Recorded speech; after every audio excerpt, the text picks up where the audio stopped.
Do you think you're smarter than a year 10 math student? Well, let's find out. I've got 10 maths questions for you covering algebra, percentages, geometry, probability, and more. So, grab a piece of paper, keep score of what you got, and see if you could get 10 out of 10. Pause the video whenever you need a bit more time to solve this. So, question 1.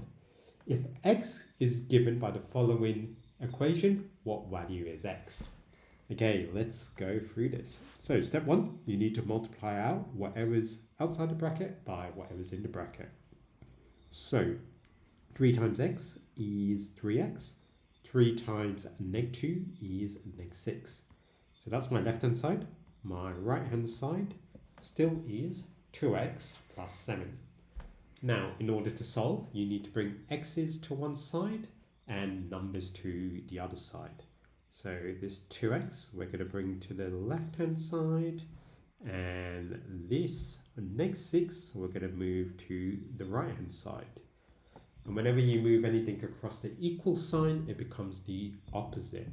So on my left hand side, I've still got this 3x, and I've moved this positive 2x to the left hand side. So it's positive on the right hand side, so when you move it across, it becomes negative. So it's 3x take 2x, and on the right hand side you've got 7, and the -6 you've moved across, so it becomes +6. And now it's nice and easy. 3x take 2x is just 1x, which we just write as x. 7 plus 6 is 13. So x is 13. So well done if you got that correct. Okay, what about this fractions? If we're trying to add these two fractions, so 3 on 4 plus 2 on 3, what we need to do is find the lowest common multiple of these, because when you add fractions, if the denominator is the same, you can literally add the numerator. So the lowest common multiple of 4 and 3 is 12. We can make both of these 12. So I want you to ask, how can you make 4 12? What do you need to do? We need to multiply it by 3. And whatever you do on the denominator, you must do on the numerator. What about the second fraction? How do you make 3 12? You multiply that by 4. And whatever you do to the bottom, you have to do to the top, so the fraction holds true. So let's work this out. So 3 times 3 is 9. And 4 times 3 is 12. And now we're going to do this. 2 times 4, which is 8. 3 times 4, which is 12. The denominators are the same, so now we could just add our numerators. So we have 17 on 12. And bonus points if you know what we call this when you have a top-heavy fractions. Leave it in the comment section if you know what it's called. Okay, question 3. Indices. Let's simplify this. 5 to the power of 4 times 5 squared. So, whenever we divide and we have indices, we just need to subtract them. And let's explain why. 5 times 4 is 5 to the power of 4, is 5 times 5 times 5 times 5. And 5 squared is just 5 times 5. And so we could see that those two cancel with those two. So we're just left with 5 times 5 in our numerator, which is 25. So an easier way to do it is we have 5 on 4 on 5 squared. So whenever you divide, you subtract the indices. So it's just 5 to the power of 4 take 2. 4 take 2 is 2. So 5 to the power of 2, or 5 squared, which would have given me that 25. Okay, question 4. So hopefully you're still keeping track. Let's see what your score is in a bit. So we've got a taxi and it charges a fixed fare of $4, and then every kilometer it charges $2.50. So write an equation to represent the total cost after traveling k kilometers. So this one's nice and easy. So our total cost is going to be our fixed fee, $4, plus $2.50 multiplied by every kilometer we travel. So our total cost is given by that one. That was a nice easy one. Okay, question 5. Let's solve this simultaneously. So what we could probably do, which will probably be easier, is solve this by elimination. So we're going to call this equation 1, equation 2. In order to eliminate the y, so you've got y here and neg y here, we could add that to that, and that would eliminate the y. So we're going to say equation 1 plus equation 2 in order to eliminate the y's. So x plus 2x is 3x, y plus neg y is 0, which is what we want, and 12 plus 16 is 18.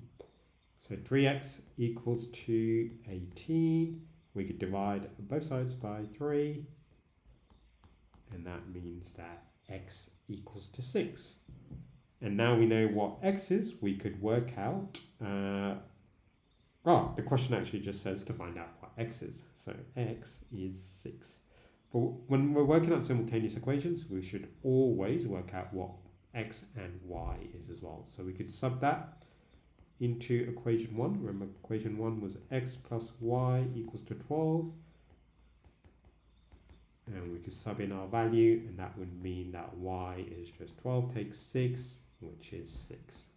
So we could write our answer in coordinate form. It should just be 6, 6. But in this case, it just wants what x is, which is 6.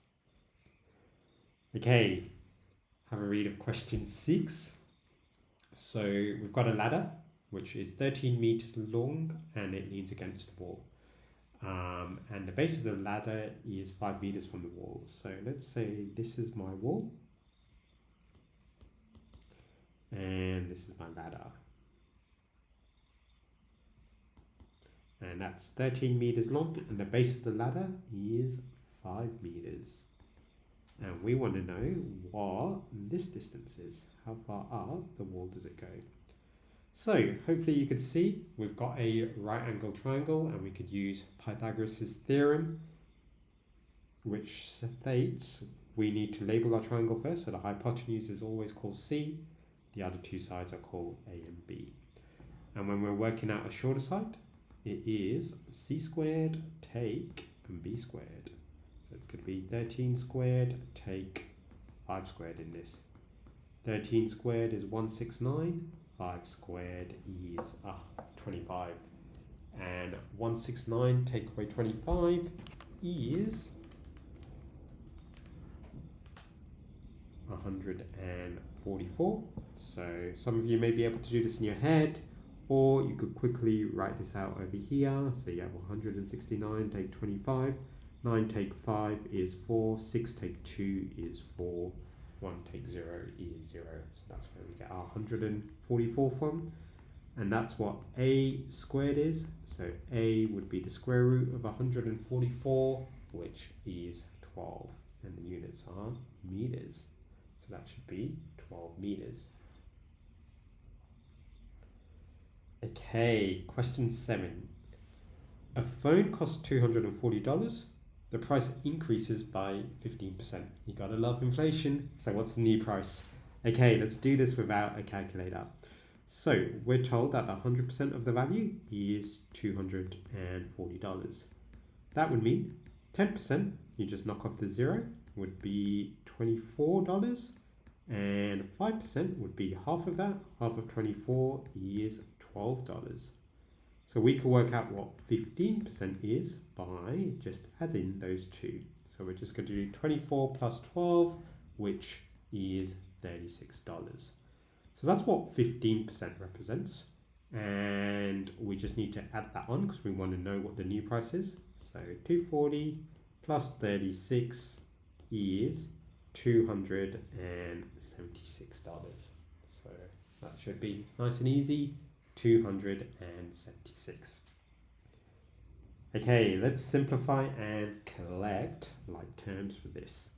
So you're going to do that times that, which is 2x, that times that, which is 6, that times that, which is neg 4, and finally neg 4 times neg 1, which is positive 4.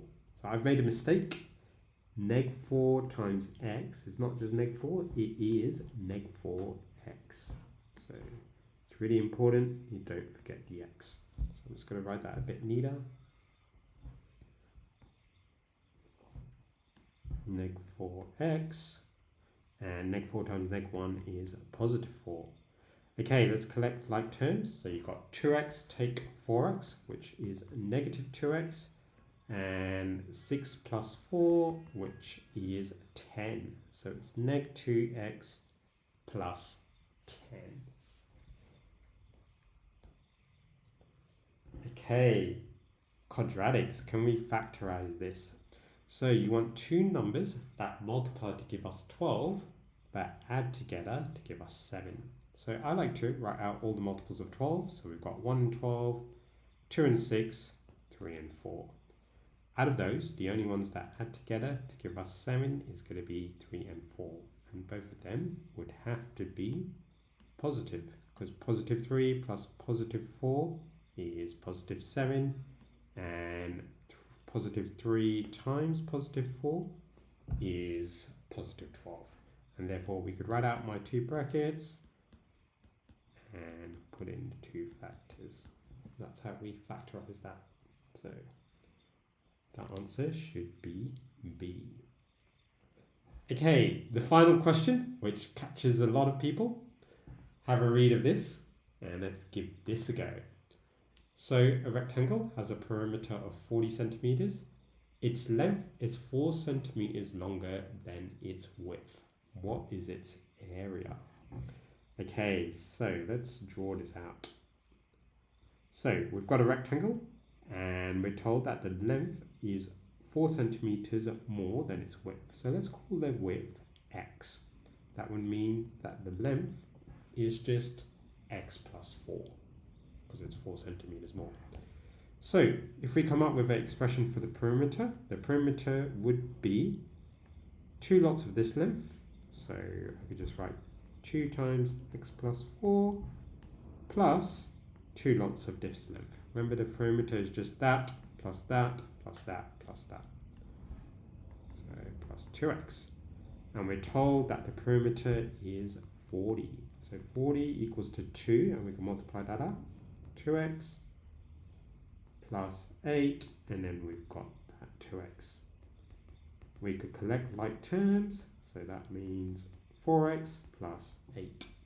And now we could solve this. So we could bring the 8 across, so it's 40 take 8 equals to 4x, which is 32, and then divide both sides by 4 in order to get what x is. So x would equal to 8. So we could write that in. We know x is 8, so that has to be 8 centimeters, which means that this would have to be 12 centimeters.